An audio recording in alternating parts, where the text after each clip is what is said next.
What is going on, everybody? Welcome back to Sideline Summit. I'm Antonio Perez, joined as always by Danny Code, DC, UPenn's finest, Chris Coacher, CB Coacher Boy. We got another great episode for you guys today. We will be talking some NBA midseason awards. Obviously, there's not too much NFL to really talk about, so we're going to transition to the NBA a little bit earlier, which is a good thing. We always love talking basketball around here. So, obviously, it's going to be all the normal stuff: MVP, Defensive Player of the Year, Rookie of the Year, Coach of the Year, Comeback Player of the Year, six-man. Well, comeback player of the year is not normal. That's one we're going to add, and then most improved. And we're going to talk about our best prediction of the year and worst prediction of the year. So yeah, that's pretty much what's on the agenda today. Make sure you guys leave a like, subscribe to the channel. Audio listeners, leave a like, 5-star review. How are we feeling today, fellas? How are we feeling?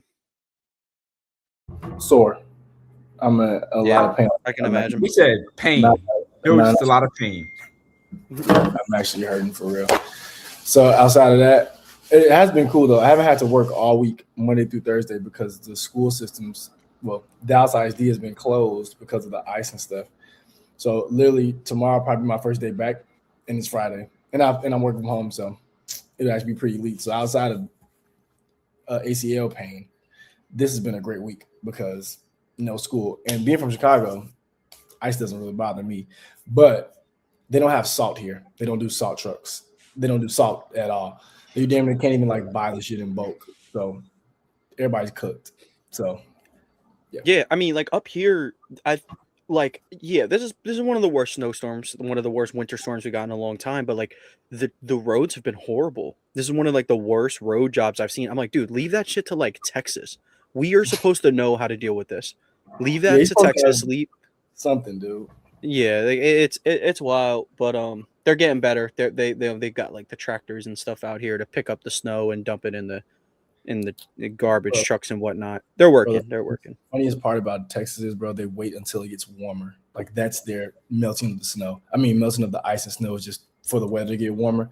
And the reason we were canceled today is because last night it dropped to 19 again. So the water that was melting because of it being a little bit warmer got cold again and got more ice. So Texas is ass backwards, but I promise I'm fine with getting paid for being home. I promise. I would never complain. Yeah. Well, let's get into these. Let's get into the NBA awards. We can obviously start with the easy one. Let's start with MVP. Anyone want to take the floor first, or should I just give off my answer? I think. Question. Everything's got to be involving the game threshold, right? Like making sure that. Yeah. I mean, that's up to you. I'm pretty sure everyone on my list is they're still good. So I guess I didn't really take it into account. But if you want to take it into account, sure. Okay.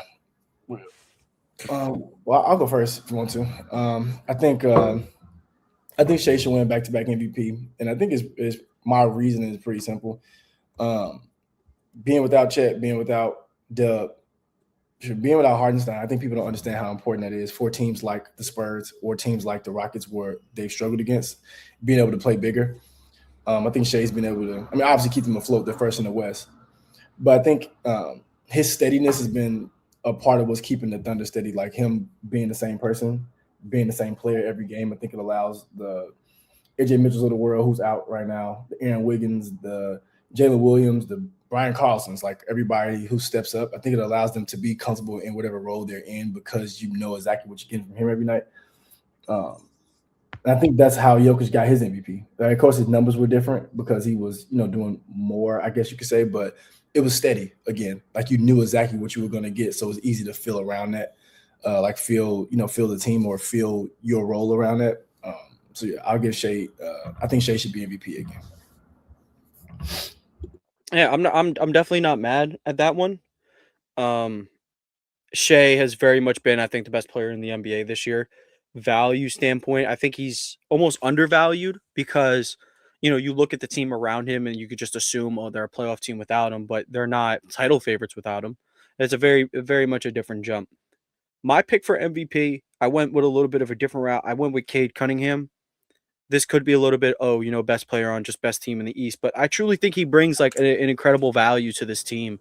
There was obviously over the course of this month, he has been shooting well, but they've managed to win games through defense. But when we're going to get into the playoffs and we get into these, these close games where the game is slowed down, he's been their only option like shot creation. He's been their only source of shot creation. The playmaking, again, part of playmaking, you have to be a threat yourself. As good of, as a secondary playmaker as a Sarr might be, he's not necessarily the threat to score, the half-court threat to score that people, are exactly scared of. Tobias Harris is a very fine shot creator. He's definitely not going to be your second option going down the stretch, though. It's not preferable. So unless they do make a move to get that second shot creator for their offense, I think Cade is as valuable as anybody in the league, as he is to their team. He's top 10 in estimated blocks plus minus. His cleaning the glass numbers offensively are amazing. He is, I believe, a plus, I think 11.5. I could have that number wrong, but he's definitely in the plus. He's definitely, one of the biggest positives in the league offensively. And on top of that, being the 6'6" guard that he is, point guard, the playmaking and stuff is still there. And then, of course, he's bringing it defensively. That, when he's not shooting well, they won by defense. He's very much involved in the defensive aspect of it. They're also not uncharacteristically, I guess you could say, but because of his size, he brings an offensive rebound advantage to the team. So, yeah, that's why I'm rolling with Cade. Yeah, the East isn't necessarily strong, but the Pistons have clearly took a leap this year. He's took a leap himself. He's carried what's virtually been the same roster to new heights, and he's taken his game to the next level. Yeah, K was my second choice. I had him second. I really was gonna say first, but I figured somebody else would use him, so I had him second. Though I think he's Shea was my second choice. So yeah. I get you. Round me off to number 3. It's gonna be a guy who stuffs all the stats. His team's not playing that great this year, and he might not make an impact on defense, but I think he's still one of the best. Are you making the case for him or not? Luka Doncic, though.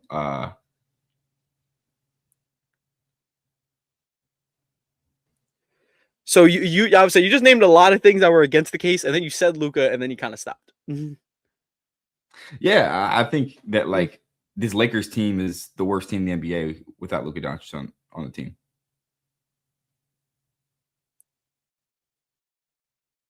I don't buy that. We're pretty damn close. They're not a good team without him. I mean, they're the worst team defensively with him on the court. They bare minimum get better defensively if he's not on the court. The offense sure takes a sacrifice, but there's always less is more theory. I just think they're not built to win with Luka yet, because clearly teams with Luka can make the finals. We've seen it happen. That is true.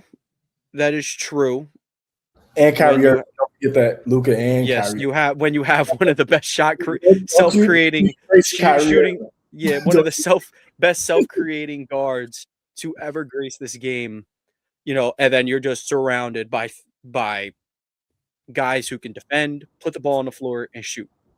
Also, too, I think to Danny's point, though, I think if Reeves was playing, maybe it looks a little better. Like maybe their record's probably better, so he probably has a better chance. So I get that side of it.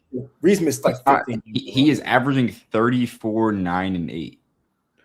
Yeah, we've put PRA agenda to the past because he's the clear evidence that it just doesn't matter. They killed James Harden for it. They killed him for it when he averaged 34, 6, and 11. They killed him, and they said he took all the shots. James took PJ Tucker as his fourth best player. Took KD Warriors to the brink, man. It's so levels. It's so levels with this. He's a Luka hater. As a lot of these NFL players said, CP was balling. He was. Chris Paul was a very intricate piece of this, but he'd been going at the Warriors without a running mate for years. If his hamstring didn't rip in half that year, I'm telling y'all they win the finals. I'm with even with that, if they just don't clank 27 threes, they got a real shot. And if the refs didn't forget to call fouls too on that same game. I know y'all seen that.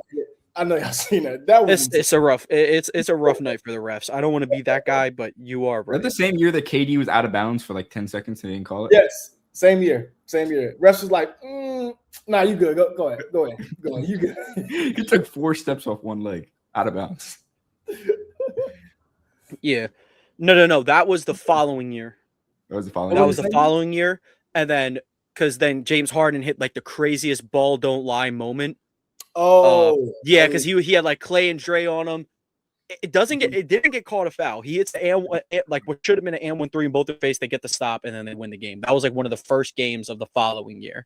But that was that celebration. He was like hands down, like I think that's that. That's that. Yeah, like he did that, and then he like everybody was surrounding him. He was like one more stop. So yeah, I remember that. That game was electric, dude. But yeah, I think we all have different criterias for MVP, of course. I was just on. What was I on? I was checking estimated box plus minus because I was looking to see where Cade would end up.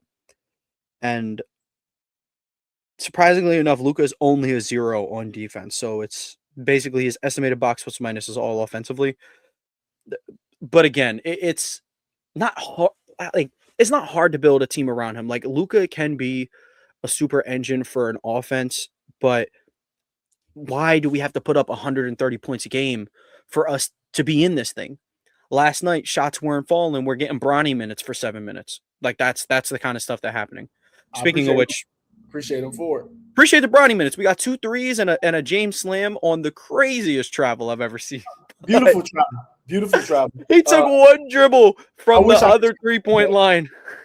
And you know what Bron did? Bron was like, you know what? Let me sacrifice my game and play as worse as I possibly can on a return to Cleveland, so my son could get in. But let me. I have one thing about Luka that I say, because I think to Danny's point about MVP, most valuable player, and I made this thing when D Rose won MVP. Being a Chicago kid, I love D Rose. I think Dwight Howard was the most valuable player that year, and that was my personal opinion. I think he's most valuable. I think D Rose was the best player, but I think he's most valuable. And my thing about Luka is this.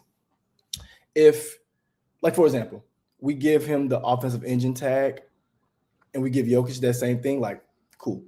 But this is my only gripe about it, that if Luka is such a great offensive engine, you wouldn't have to build one style of team around him, if you get what I mean. Like Jokic, him being an offensive engine, it's about 4 to 5 different types of teams you can build, and you can say you can plug Jokic in, boom, it works right there. Because even if Jokic doesn't have wing defenders and lob threats, he's still going to be able to do what he's going to do.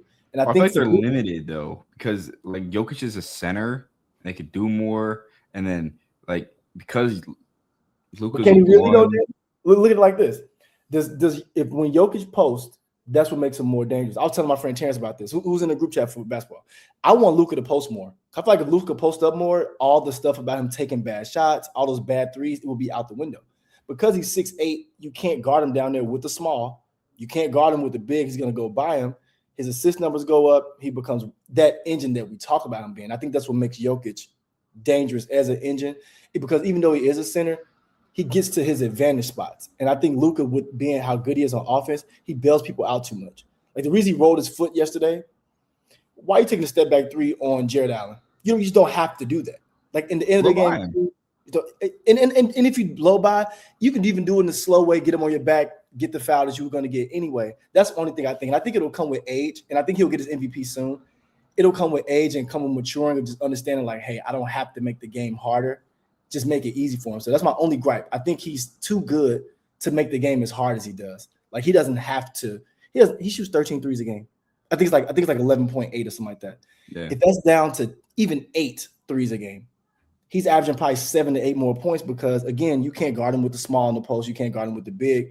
Now he's using this advantage. And that's my only thing with Luke. I think it'll come with age, though, and maturity. But I think that's when his MVP will come, when he just, takes a load off himself and just makes it easier for himself. When LeBron gets traded. Hopefully. No, LeBron's just going to not re-sign back. But we're gone.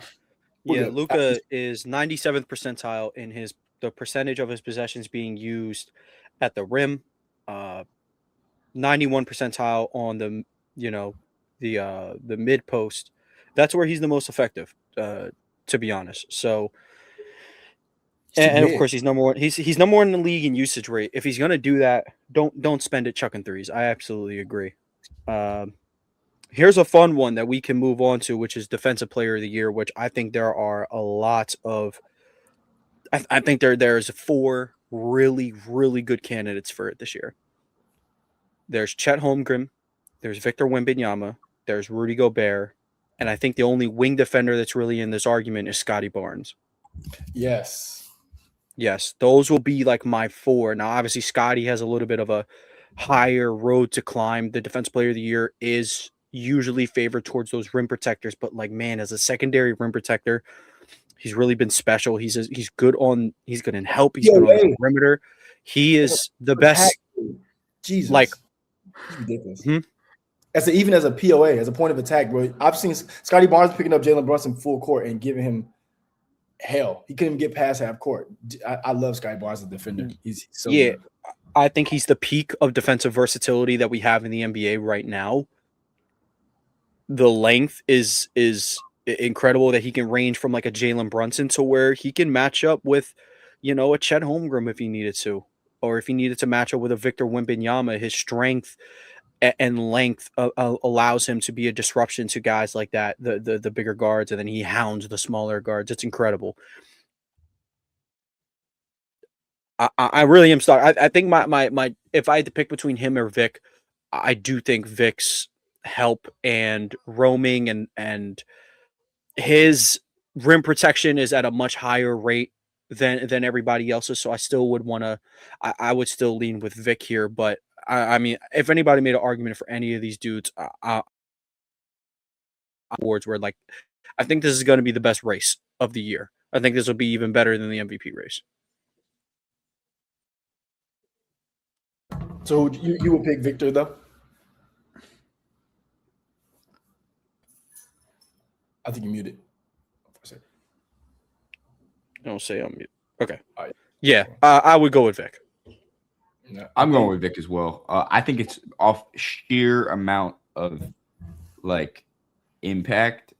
Like he makes other defenders on his team better as well. He makes them take shots that they don't want to take. Like if you look at it that way, because you can't just say, "Oh, how many steals and blocks do you get a game?" We're done with that. And even if you did, he still gets those too. He still gets those too. But that's why I really genuinely think Vic is the DPOY.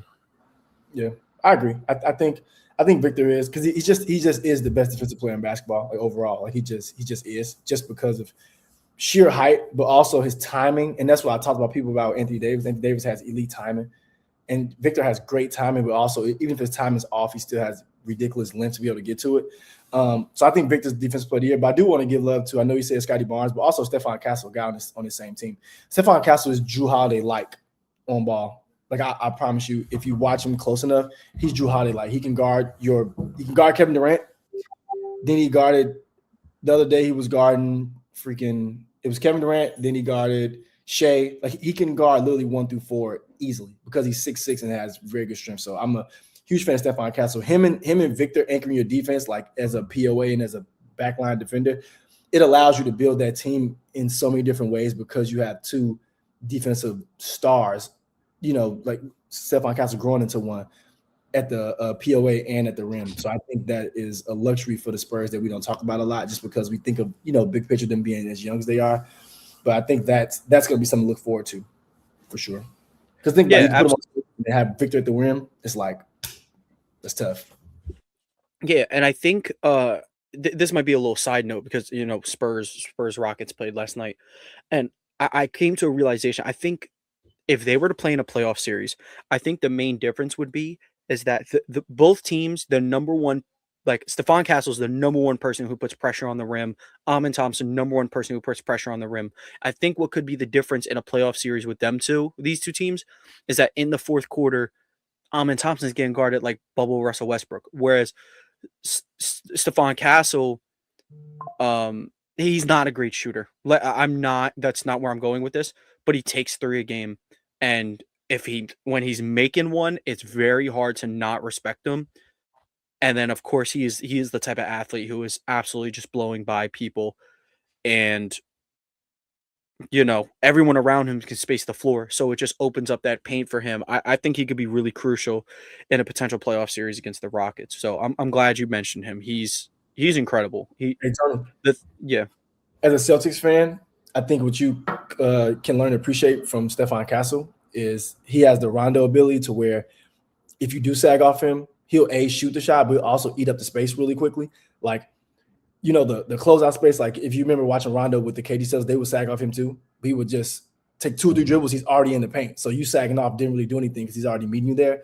And I think that's what Castle does really well outside of shooting the 3. And I think that's what Amon needs to start doing, like just closing that gap in that space. And that's what Rondo did, especially with the Celtics. With that big 3, he did that like nobody else in NBA history, in my opinion. I think Castle has that in his blood too.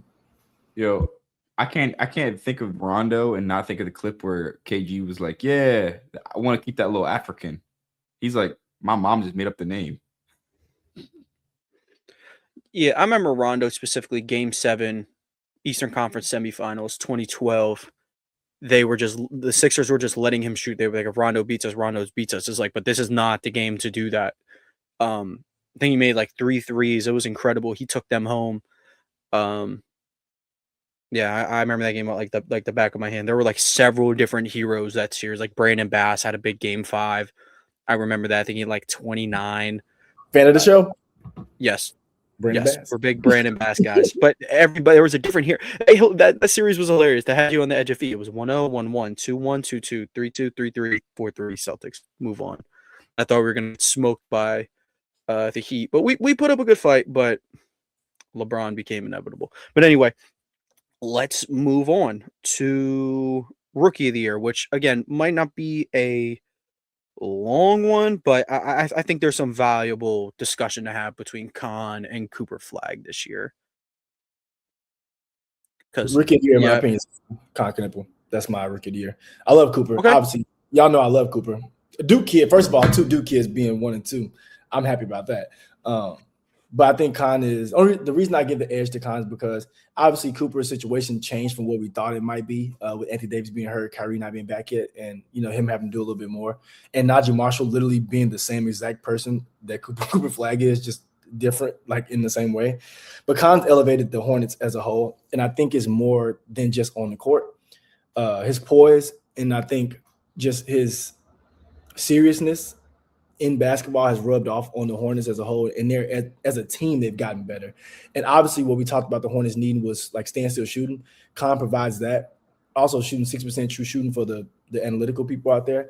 As a rookie, it's ridiculous on a team where you're being focused on outside of LaMelo and Brandon Miller. So I think he's come in and been an integral piece right away, but also been like a cornerstone right away. And that was something I didn't necessarily see. I knew he'd be a good shooter, but even him competing on defensive ends rubbed off. Like he's not the best defender, but he's trying to try hard.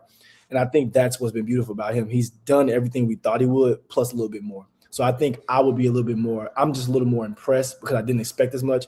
What Cooper's doing, I expected.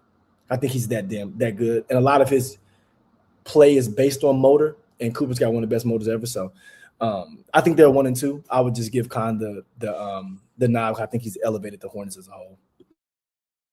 Yeah. I think that's so.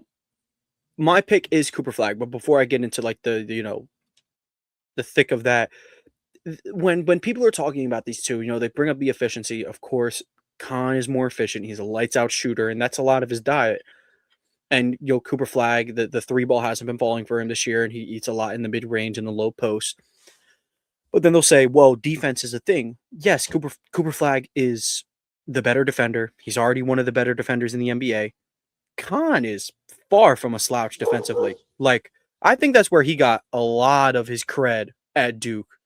So I just want to throw that out there. But yeah, Cooper Flag, I'm picking him for, he, especially when someone trades for Najee Marshall, he'll get, the ball back in his hands. But he's been incredible defensively. Offensively, the only thing that really hasn't been falling for him is the shot. The early point guard experience maybe was some growing pains and not the best idea by Kidd, but you can see how that even those little spurts helped him with his playmaking chops, which, we saw. It's like, maybe he can be a Jason Tatum level playmaker, that kind of point forward where he's not your main playmaker, but he's your secondary playmaker, or he can be your main playmaker and a playmaker by committee kind of deal. So good to see those chops going on early, but they're the clear cut too. With a Scotty Barnes kind of playmaker. Yeah, absolutely. I'm surprised he didn't get a lot of Scotty comps coming out. It's probably because he's maybe more of a natural scorer. Yeah. But the defensive chops are kind of similar. The playmaking, maybe Scotty was like a little bit better of a playmaker coming out, but because he played with more talent early on. That Montverde, he was like secondary behind, who. So that helped too. Caden knows. So I'm saying right behind. Caden. So yeah. Danny, who did you have for rookie of the year? And side note, VJ has made a valiant effort to get back into that 3 spot. Oh, it's not VJ. I know you weren't picking it. I just wanted to give him a quick shout out. It's Khan. Nice. Danny agreed. I thought we were all going to go Cooper. I actually like this. I think Cooper has a case, and I think it's going to get stronger down the line. But the reality is, Connor Knapple's just been shooting, playing lights out. And if we want to talk about expectations, although he was a lottery pick and a high lottery pick at that, Khan has also outplayed his expectations coming into the year. I feel as if. I think, okay, so while the expectation part is like a good something to look at, I've come to hate them when it comes to awards, because Tatum lost out on a finals MVP because he played below expectations and it just lost him the award, but he was the best player for the Celtics in the series. Especially with like rookie of the year, like I think even if Vic played under expectations, whatever someone may have expected from here in year one, he was still better than Chet. Like it's, I don't know. I think you can make the argument for Khan with while leaving it out is pretty much just all I'm saying. That's fair. Because situations, who they're around. Khan doesn't have the playmaking responsibility. He doesn't have the defensive responsibilities. And of course, awards don't really care for your situation. Some voters just really don't care. But yeah, I love the points you guys made. I'm really excited to see how that part of the Hey, funny thing too, Hornets go on a skid. They go 3-12. Cooper's gonna win it 100% because then all the stuff we were talking about is gonna be in the review. Then Cooper's gonna win for sure because he's gonna be the best rookie. Like the Hornets go on a bad skid. I hope they don't trade Miles Bridges, but if they do, and they go 3-12 during that, and Khan doesn't play lights out during it, he's gonna be right back, right under Cooper after that. So the lot got to go his way, I feel like. But yeah. Well, we'll see what happens. But let's move on to let's move to coach of the year. Coach of the year. I mean, we'll go coach of the year first. We'll go comeback player, then most improved. But coach of the year, I feel like there's a lot of candidates. Like I really do. I guess I can go with mine first. Just pulling up my notes real quick. I could not find him. But regardless, bit of a homer pick maybe. But I'm going with Joe Mazzulla. Joe Mazzulla this year. Joe Mazzulla proved to me this year. I always thought, at first I thought, fine head coach, but he's not better than Ime. Then last year, I thought he was really coming along. Like after the championship season, there was a lot of experimenting that he was doing. Last year, I thought he put it together very well. This year, managing, I was never one of those people that thought this roster was going to be in the lottery. I thought they were going to be fighting for maybe like a fringe playoff play-in spot kind of deal, which don't look now. They're kind of a game from that, but because the Cavs and the Cavs are heating up and the Sixers are kind of heating up. But anyway, they were like, look, your starting center is going to be Nebias Queta. The backup's going to be Luka Garza. We're just going to give you a bunch of scraps. You got Anthony Simons coming off the bench, and Jaylen Brown's your best player. Make do with it. And there was a really ugly loss last night. But I think just his only flaw, I think, is he doesn't necessarily know how to draw a clutch out of timeout plays. But besides that, the rotations have been not steady, but he still made it work, which is like a good thing. If they were losing and the rotations were all over the place, that'd be a problem. But I feel like situationally, he's found out which players he wants in certain spots, and he's done a great job of keeping guys ready. Like Anthony Simons have gone. There have been weeks where like does Joe hate him? Like does Joe Mazzulla hate him? And then there's been weeks where it's like, you know, that maybe he should start. Which I've also come to the conclusion if we're not gonna trade him, I think he is to start. But he's also I think he needs a lot of credit for developing some guys. Jordan Walsh has become a real role player this year. Baylor Shireman. I thought honestly we were gonna come to the point where we'd have to choose between those two. We don't have to. They've both been very serviceable this year in different roles. Luka Garza is having the best year of his career out of nowhere, which is great. I've always been a fan of him, so glad to see his game being able to find a home in the NBA. And Joe gets a big credit to that.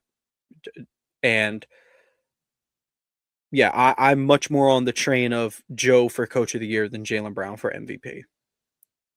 So that's at least where I stand. But I know there's some other strong candidates, so I want to let you guys get your time. I also have Joe Mazzulla as coach of the year. Dang it, you're supposed to pick Doc Rivers. I just think what he's doing without Tatum and keeping his team afloat.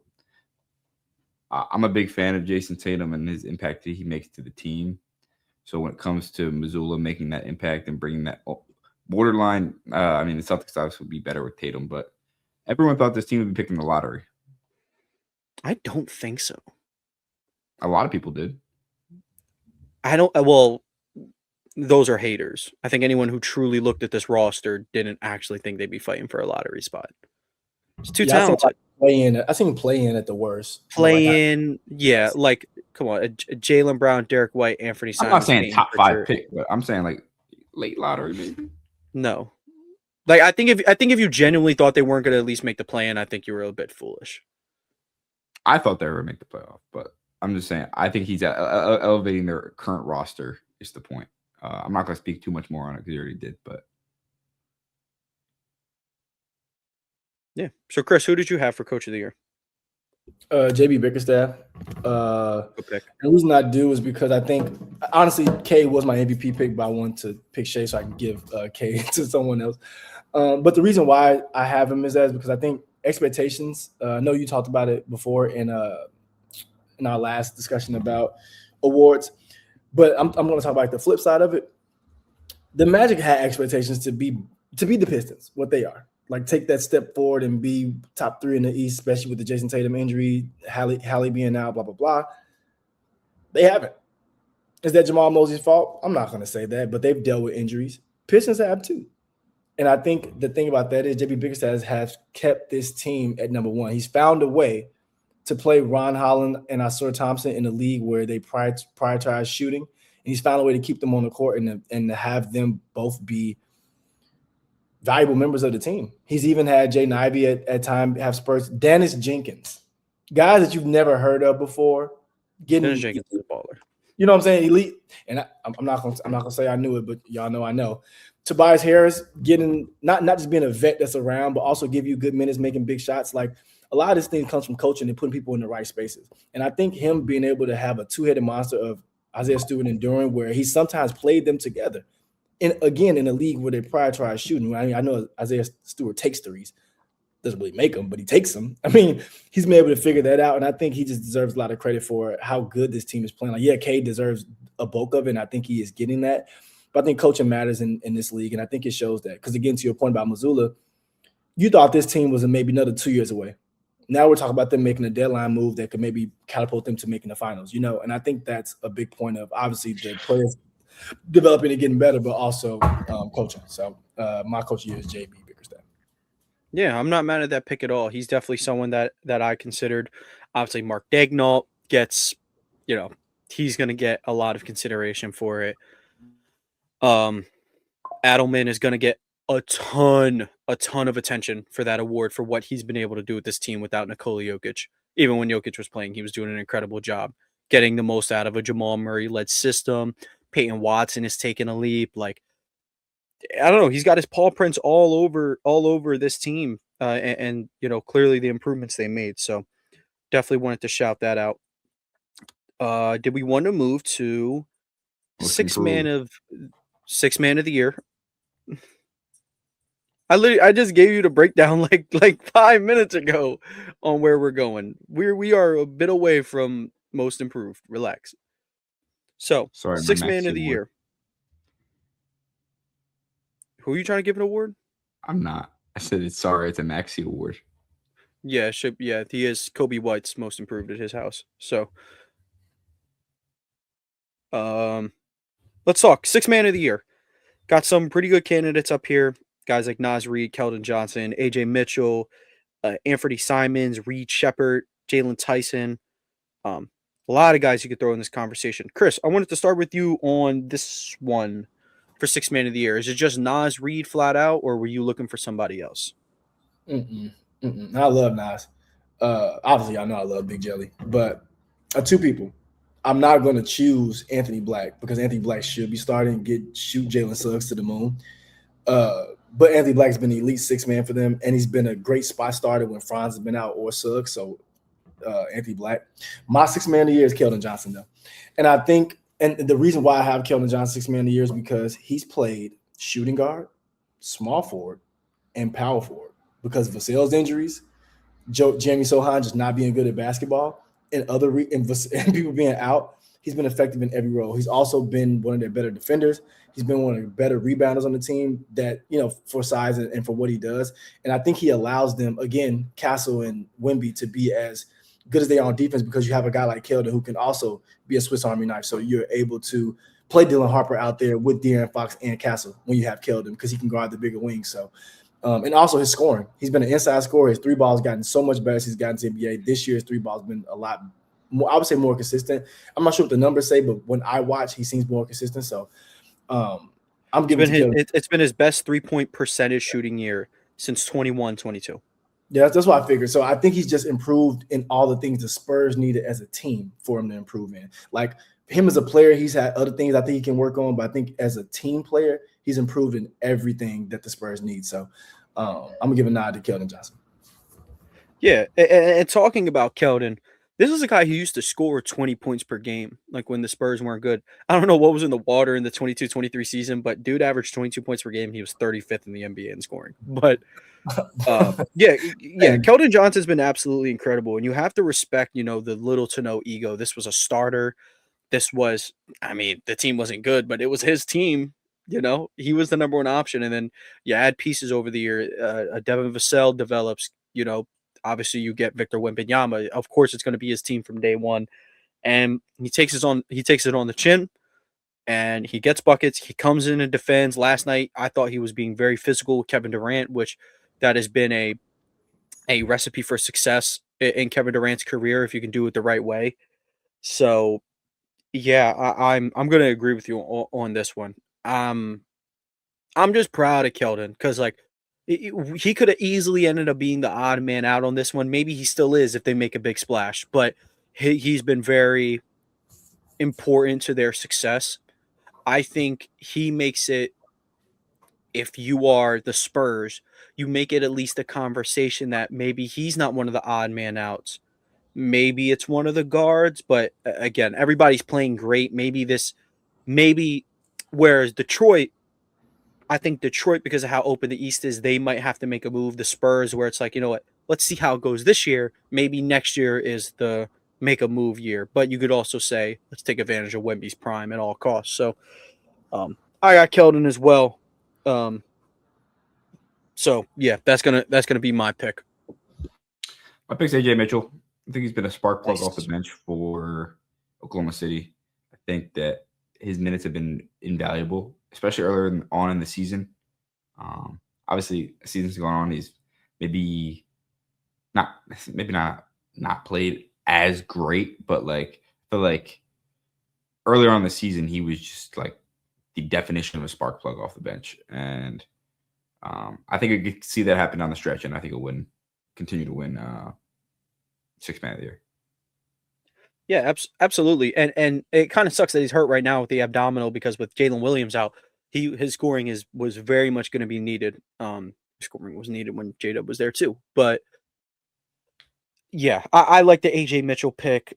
He started out this year incredible. Like he was doing so good, and he's still having a great season. So he's very much in the race for this award. So I like that He's pick a lot. supposed to be Casey Wallace. Yeah, well, Kaysen's a baller. Kaysen's a baller. We know that. Hey, you know what Keldon did too? Keldon made it possible to, if you do want to go get Giannis, he made himself a very, very valuable piece to where you may not have to include as much as you may have thought. Not saying he's going to swing the trade, but maybe Dylan Keldon send Sohan over there just because he needs to go to the moon, and then your draft picks instead of Fox Harper. You know what I mean? I think he's just played himself into a valuable piece in any trade, not just Giannis. That's kind of sad. Well, He's like, yeah, actually, after contributing all this to the team. Yeah. It could be the most modest dynasty starts after you, but you help the dynasty start. Did you see that though? They said that the Spurs are not a destination for Giannis. And I feel it. I mean, honestly, you don't want to mess up what you got just because, I mean, it could go wrong, but nobody a destination to somebody until it don't happen. Jimmy Butler didn't want to go nowhere. He wanted to go where the money was. He didn't want to go to Memphis, but Memphis gave him $60 million. Boy, he was going to be hitting the gritty. I'm trying to tell you. Kyrie Irving, Celtics were not on his market. Celtics were not on his market when he got traded to the Mavericks. Who said Mavericks? Whoever would have guessed Maverick? Who would have thought two subpar defender guards would work together? And they ended up doing it because Kyrie at least has a pulse on that end, and it was easier to hide tubsters back then. But yeah, here, let's roll to our comeback player of the year. This one is coming back from an injury related, not most improved. Those are two different, things. And this could be anybody who got hurt at like any point last year. So, Giannis got hurt. He had the calf injury, if you were to go in his direction. But I know my pick. And maybe it's a little bit of recency bias, but I'm going Joel Embiid. I'm going Joel Embiid. There were talks around May of last year whether he could possibly medically retire, and he didn't start off the season hot, obviously. But as the months go on, and especially as of lately, he's been very much looking like his old self. Defensively, he's getting more and more engaged again. It's just a great story. It's just a great story with everything he went through.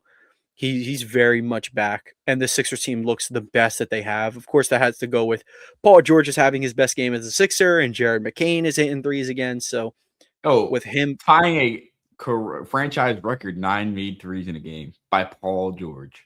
Yeah, I mean, look, when PG's on a heater, everybody knows how he gets down.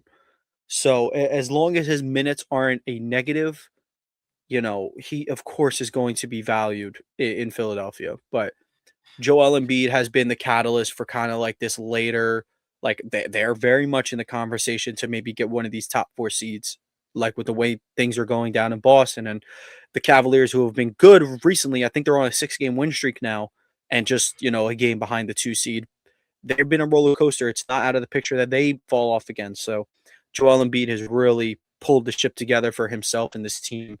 So I wanted to give him his flowers. Yeah, and I think he appreciates that. I'll speak from his behalf as his president of his FC. But yeah, mine's also Joel Embiid. 46 minutes played against the Houston Rockets when he had 32-point triple-double.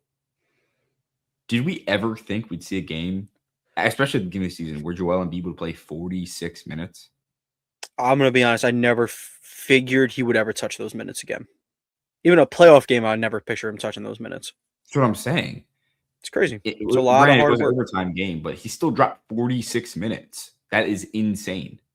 Yeah, I mean, bare minimum, you got to play like 41 minutes of regular time. Yeah, and he also played that very efficiently. He was 10 of 19 from the field, 1 of 3 on 3-point attempts. I will say you could see his legs start to go in terms of defensively in the second half. Yes. Yes, that is But true. that'll get better. Yeah. The more you play 40 minutes a game, it should get better. Chris, who did you have for your comeback player of the year? I'm not going to pick him, but I do want to give love to another Sixer John talked about, Paul George. And it's not even like he was hurt all year, but him being able to become a valuable third, fourth option, depending on who's out there at night, and be able to still guard at a high level, which he does, I do want to show love to that because I think he's been really, really good on that side of the ball, most importantly. And I think that's allowed them to play VJ and Maxey together. So I think he deserves a lot of credit for that because Maxey's able to guard up. I mean, not Maxey. Edgecombe's able to guard up, and so is PG. So I think that's been cool. So shout out to PG. But my choice is Zion Williamson. And the reason why I say that is because he's been playing back-to-backs. He's been playing about 30-some plus minutes a game, and he's been very, very effective. And what he's been doing more that I love that's showing he's more healthy, he's been rebounding more. He just came off his third straight 2010 game. See what I'm saying? So I just love what I'm seeing out of Zion. He's looking like what we thought he might be, that scoring killer, but also that guy who can get the ball off the board and go push it. I think it's all just been based on health. He looks healthier. He's been challenging shots at the rim, which allows him to play Derek Queen, who plays lower to the ground. Zion being able to be a backline defender. So I think the emergence of Derek Queen has a lot to do with Zion being and staying healthy. Obviously, Trey Murphy, because Trey Murphy's a baller. But outside of that, Zion Williamson would be my pick. Yeah, I'm not mad at Zion at all. I think that's an incredible pick. Just the availability he's shown this year, even if the team hasn't been great, I think he's kind of upped his. You tread lightly with a Zion if you're going to go trade for him, but he's definitely got his value back in a good spot. I think because before the season, you kind of had to have discussions if he was an untradeable contract, and I think no. I think there will be a team out there who, maybe they think they are rebounding, they're a slasher kind of guy away. I really don't know why the Pelicans are holding on to everybody, but whatever they want to do, man. I do want to shout out two Hornets. LaMelo Ball, of course.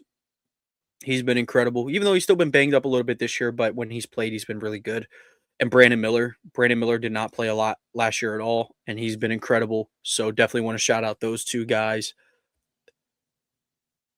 And not Drew Smith isn't in the running for this award because it's like he's been crazy good or anything, but came off 9 months off an Achilles and he's playing basketball. So I just wanted to show love there. Now we can get into most improved. And I feel like Danny's just been itching. So I'm just going to let him go first. Yeah, my most improved is not Denny Avdia. It's not the guy who borderline has the same stats but just more volume. It's a guy who has elevated a team, better shooting percentages, better splits, and more points based on more volume. It's Keontae George. There we go, baby.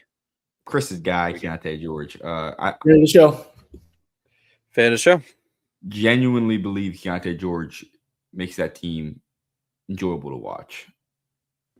Not even just about like the skill level of basketball, but that team is just better. He just has the it factor.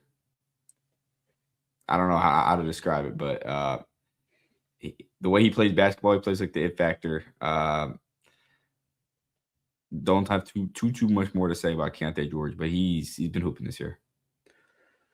Yeah, I think Keontae's a great pick. I think, this season he's reminded me a lot of a young Jamal Murray where you have those spurts where like, oh my God, he's going nuclear, like 40-point game and whatnot. And, there's still some kinks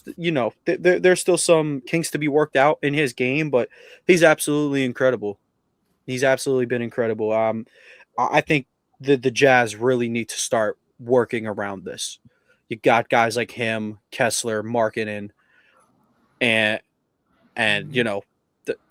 even maybe he is an odd man out, but Isaiah Collier is playing way better than he did last year. Bryce Sensabaugh can't throw a rock in the ocean right now, but he's a good scorer. There might be something there. He can help a team that needs scoring tonight. He can do it. That is a score. You've been asked recently. Bryce Sensabaugh is unfortunately one of the more hot and cold players in the NBA, but he's still very, very good. I like to pick Keontae George. But because we all love Keontae, I'm gonna go a different route. No disrespect. He kind of like is my pick. I really just want to give love to somebody else real quick. And it's gonna be Nickeil Alexander-Walker. So just from a point standpoint, he was averaging 9.4 last year. He's taken the biggest leap in the entire NBA. He's at 20.3. The efficiency has it's gotten better. It's somehow gotten better as the volume went up. He's been incredible. 38% from 3, 8 attempts a game. Nickeil Alexander-Walker kind of gave the Hawks some guard life or guard insurance, knowing like, you know what, we're going to get rid of Trey, but like Naw has been really good. Obviously not the playmaker that Trey is, but he's been scoring the basketball very well. He's been more efficient than Trey has this year. Granted, Trey's played like 6 games, like, you know, not trying to take a dig at him, but Nickeil Alexander-Walker has been incredible. Definitely want to give him his flowers. The scoring leap has been incredible. Obviously it won't result in like an all-star or anything, but you can see the clear improvement. He's really played himself into that contract. And, you know, of course, the Timberwolves looking back, like it was between him and Naz Reid, and you would choose Naz Reid, of course, but it'd be real nice to be able to figure out a way to have kept him on the roster. He's been great. I like it. Keontae is my actual pick, but I had a secondary pick that if I wasn't picking Keontae, I'd pick him, and it's Ryan Rollins. And the reason I say it's Ryan Rollins is because, first and foremost, he's the definition of the NBA is a lot of times an opportunity league. When you have opportunity and you actually can hoop, it's going to show. Ryan Rollins has been very, very good for the Bucks. Even when Giannis was playing, when he actually wanted to be on the team, Ryan Rollins was the second best player, and KPJ. They were both balling, but Ryan Rollins was the more consistent, and he was playing the point and the 2 guard. Ryan Rollins, I think, has shown that given opportunity, he can easily be a starter on a team that's competing and doing well. I think he's having like I forgot when I looked last time. I think it was like 18-5 or 18-4-6 or something to that effect. He's at 16-4-5 on 46, 39, 77 splits. Yeah, I knew. I'm looking like a couple weeks, but Ryan Rollins, I think, has been really, really good. Even better than his numbers are saying, because I think it was some of those games where Giannis was out there where he was trusting Rollins with the pick and roll as far as him being a ball handler and making the decision to really get it to him or to try to score his own.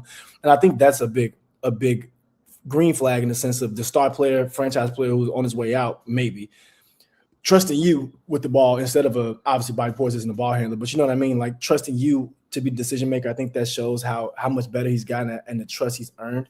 So yeah, I'm giving Ryan Rollins most improved. Yeah, I'm not mad at any of these picks. They're all great picks. Obviously, Anthony Black is another name who's in the mix. Peyton Watson, from like a visual standpoint, might be the one. Just how much better he looks.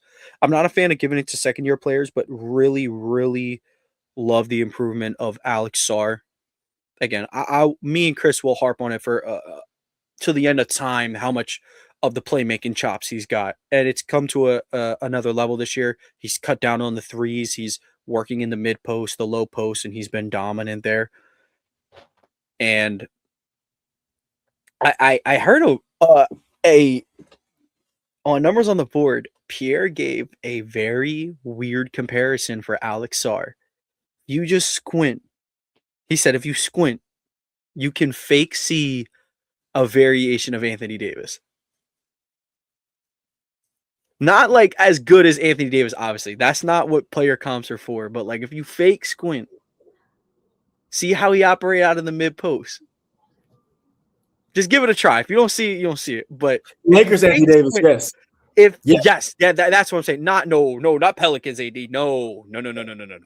Pelicans AD was some and then but like AD the bigger AD who is stronger but a little bit less fluid but could still operate off the dribble and whatnot. That's kind of what I'm seeing. Not the AD that got traded for Lonzo, Ingram, and Hart and a gajillion picks. Not that thing. Not that. I love what Alex Sarr is doing. Him and Keyshawn George, they're 2 pillars, I think, for Washington. And with Trey, whenever Trey actually is able to play when they're done tanking, that's going to be beautiful. They're going to be the most beautiful 12-9 seeds you ever seen for like a year and a half. They will be beautiful to watch. And Alex Sarr is going to be an all-star. He's really good. And I have to say, before we move on, I was wrong. I thought Alex Sarr would be actually ass. I was wrong. I was like, I feel like you were one of the first people in on him, though. Yeah, and I came around late. But at first when he got drafted, I was like, oh hell no. I couldn't see it. But, but I came around late last year. But before I was like, nah, I didn't see it. But I see the vision, dude. He's like a French Chris Webber that can block shots. And the reason I say that is because I think you mentioned it, like his passing is very underrated because sometimes he passes and these guys blow the layups. But he's a very good passer, and his timing is impeccable on defense. I'm a huge fan of Alex Sarr now, for sure. Yeah, I mean, he was awesome the other night against Portland. I mean, the efficiency wasn't there, but he round up 6 blocks. He got 29 points, 12 boards. Trey Johnson's their third leading scorer after like essentially taking the first half of the season off.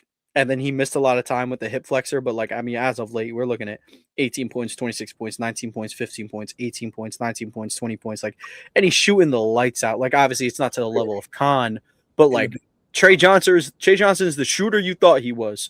Oh my God. Dude. And more. Yeah. Like Trey Johnson, man. Like I remember like last year when I was like, I got to a point where it's like, okay, Flag's 1, Harper's 2. But like I think Trey Johnson deserves a little bit of that number 3 talk. Like obviously it was between Ace and VJ. But I thought Trey deserved to be in those talks, man. He shoots the ball lights out. I think they got 3 pillars early in Sarr, George, and Johnson. But let's get into some, I guess, our own hater watch is a way to put it. What is the worst prediction you had about this season? It could be about a player. It could be about a team. Joel Embiid MVP. Yeah, that's the worst one ever. If you took it off the last 3 weeks, you might not look insane, but even if you did think he was getting back to his former that's the Joel that I knew and believed in. That's the one you fantasized about, not the one that you thought was going to be ready from day one. Don't forget, but yep, don't get me salivating and fantasizing. That is correct. Yeah, that was bad, dude. That was bad. All right, let you know about it at the time. I think I said so. No, trust me, you have plenty of bad takes. Do not worry. You got a lot. Don't say that's your only bad take. You got a whole lot of them. Everybody got misses. There's no shame in it, but to say that was your one bad take is horrible. Yeah, no. We're not doing that, man. Everybody got misses. What was my one? I got misses. Me and Chris got Face the Music. We can say Reed Shepard was the 3rd overall pick a million times. He's improved this year alone. And improved and still should have been outside the lottery. That's what I will say. He has improved. Oh, all right. Not from a draft or fit standpoint, do we really think he's not one of the 15 best players from that draft class? That draft class. Look, even if we do think there's some solid dudes from that class, like, yo, that class is weak. Yeah, he is. He's probably like he's closer to 1 than 15. In that, he's closer to 1 than 15. He's like 7. He's probably 7. I think that's genuinely like a fine assessment. Like I don't think he's better than Sarr. I don't think he's better than, Better than Ricochet, I can tell you that. He's better than Ricochet. That's crazy because Ricochet finished last year so strong. I was really hype about him coming into almost like he needed Trae Young. I don't know. It's probably he might need that high level, high motor playmaker. They just don't got it at the moment. Dyson Daniels can't shoot, but he can't do everything else. But I swear to God, if I see him line up at the 3-point line on purpose, I'm gonna lose my mind. Like cut. Dyson Daniels gave Jaylen Brown the work yesterday, dog. And then Jaylen Brown took it out on the Big O's face. That was crazy. Elbow to the face. And not even Christian Coloco lost a contact, man. It was it was pure cinema. Madness. All right, what was my worst take heading into this year? I think there's a lot. There's a lot to talk about. Like I could easily bail myself out and just be like, oh, it was saying the Hawks are going to be one of the best teams in the East, and obviously that didn't pan out, but like a lot of people would have been wrong about that. I'm trying to think something that could be real. Chris, if you have one that you already want to fire off, go ahead, because I really got to filter through mine. Oh, that the Orlando Magic would be where the Pistons are, basically. I was wrong. I would And agree also, with you. as I say that, I want people to take their heads out of you know what, and nice, and saying Franz is better than Paolo, because that just isn't the truth, first and foremost. And trying to move on from Paolo would be a franchise mistake. But on top of that, I was wrong. I thought the Magic would be doing what the Pistons are doing. So I was very wrong. And yeah, I don't think it's Jamal Mosley's fault. I am right about Desmond Bane, that trade being one of the worst trades, because that just I wouldn't have done anything of the sort. But yeah, I was wrong. I thought they would be a top 2 team in the East, and they're just not. So that was my worst take. Crazy part is, Chris, they win 4 straight games. A couple teams lose 4 straight, and they're the 2 seed. The only problem them winning 4 straight would be they would have to play 4 straight games. That's good, and that's been their problem. That's very much the problem. They'll put together 2 good games, and then next game they lose to 30 and I'm not gonna say the Hornets, because the Hornets not a joke no more. To the Nets. Yeah, it's fair. That's the only problem. But again, I like their team, obviously, but it's like, bro, I just expected more. I was wrong. You know what mine is, and I'm kind of disappointed in myself because of how I think of Devin Booker as a player. I thought the Suns were really not going to be that good, but it goes against everything I usually always say, less is more. I thought Devin Booker is very, very much developed into a player who can carry a team to the playoffs, but they've proven me wrong. I guess you could say to an extent, maybe Jalen Green has proven me wrong, because even though he's only really played like 2 games, in those games, he's sat in that chair and played defense. He's really bought into a role, and I really like that out of someone who is he scored 20 points in this league. He was the number 2 overall pick. He was the best player in high school basketball, and he's like, you know what? I'm here. I'm clearly not first guy, willing to take a back seat. When I'm in there, I'm just going to do what I can. And obviously, very, very small sample size, but I'm hoping that's more to come, more to show the player he's been. Dylan Brooks. The most like when Draymond Green said the dynasty starts after you, that could have never been more wrong. Not to say that the Grizzlies ever would have turned into a dynasty, but when he got out the door, it was all over, and it was never going to happen. So they've been incredible. Obviously, Colin Gillespie has been great for them. He's that's a Philly, Delaware native right there. He's 2026 TJ McConnell. That's all I'm saying. In the sense of when you need McConnell to just develop a little bit more of a shot, all I'm saying is that is what Colin Gillespie is. Don't shoot me. He got told that he plays like TJ, and he was like, I guess. Is it because we're both white? I don't think he really liked the comparison, but like it goes beyond just being white. Yeah, you have to be able to ball too. McConnell's a ball. But yeah, I'd probably go with that Suns one. And then do I got like a player specific one maybe? Trying to think if I got a player specific one. Maybe I'll yeah, I can't think of any player specific ones off the top of my head. Yeah, that's rough. Maybe it's something to do with the Thompson twins. Maybe I thought they would. Visually, they're taking another leap, but the game is just relatively the same. Yeah. They're gonna be like how they're like Evan Mobley, always gonna give you that same 18-8. The Thompson twins gonna give you that smooth 11-6-4. Well, I saw her.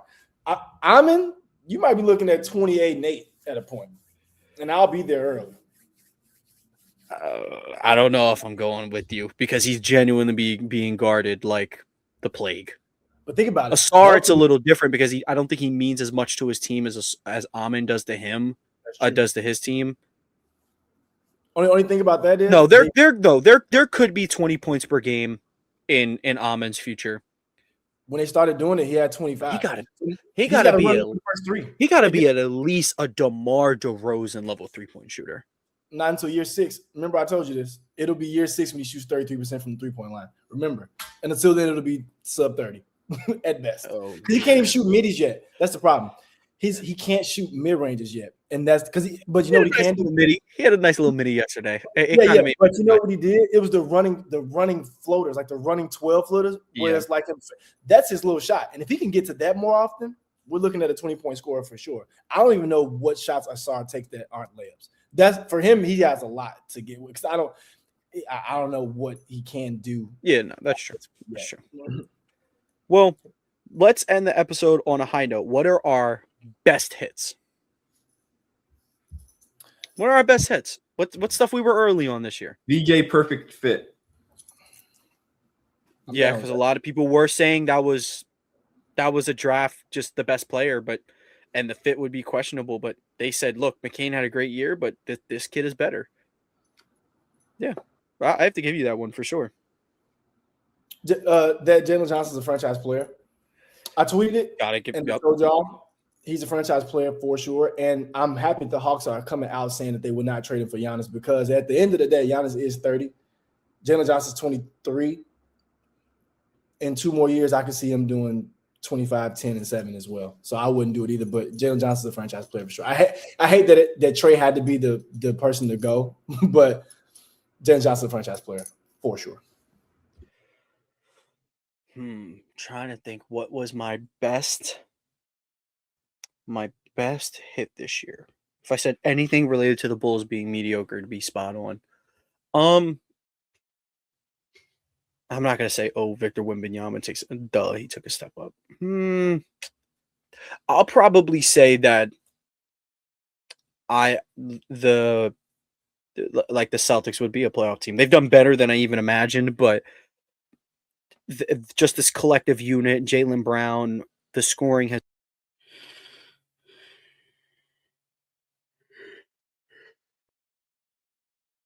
probably just stay sticking with my guys, even if it was a little bit of bias, but that's one.